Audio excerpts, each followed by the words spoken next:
For more on this, we're joined by former Council of Economic Advisors Acting Chair, Tom Philipson. Tom, great to see you. I just want to start with this ad that Ontario and Canada are running. It's so disingenuous.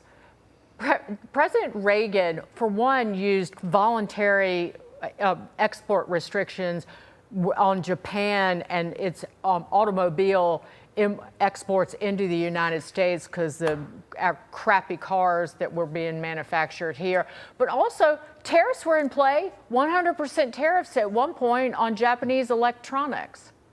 Yeah, I think it's a little misleading what's going on. I think Reagan and Trump actually agrees, I should say, very strongly that there shouldn't be free trade with adversaries. So Reagan had massive export controls on the Soviet Union at the time, and also tried to rally Europe to basically impose those export controls.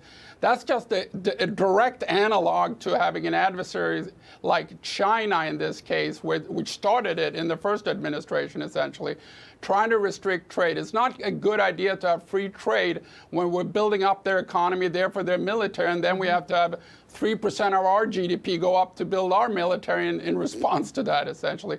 On non-adversaries, they obviously disagree. Trump favors tariffs a lot more than Reagan did. But also, with respect, President Trump's president now, so, it doesn't matter as much what Reagan's position on this was, right? Respectfully, as much as I love Reagan. But, Tom, Canada relies on us for trade so heavily. So why would they want to pick this fight? Like, why poke the bear?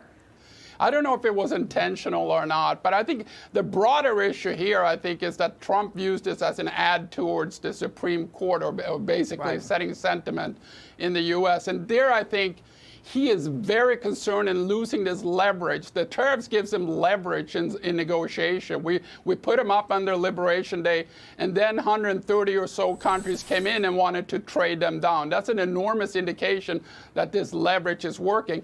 And he's using them selectively.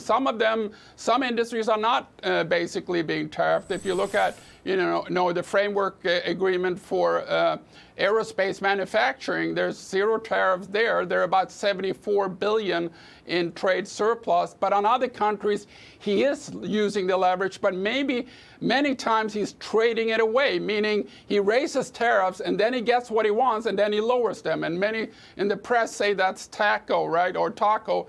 Trump always chicken out. It's the exact opposite. He puts up tariffs, lowers them when he gets what he wants, and that's exactly the leverage he likes about tariffs. And if you look at how the economy is growing, Tom, if you look at the consumer price index that came in this morning, you do not have runaway inflation. You have a steady economy that is growing mightily.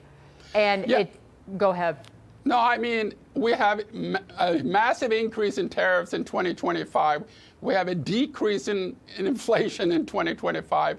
Tariff revenue is only about $200 billion compared to the CPI, which covers $20 trillion in consumption, essentially. The consumer price index covers consumption, which is 2/3 or $20 trillion of our economy.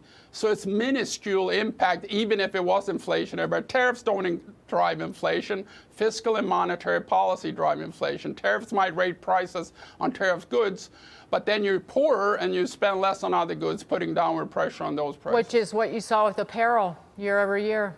It's down. Prices are down. Tom Philipson, thank you so much. Great to see you. Thank you.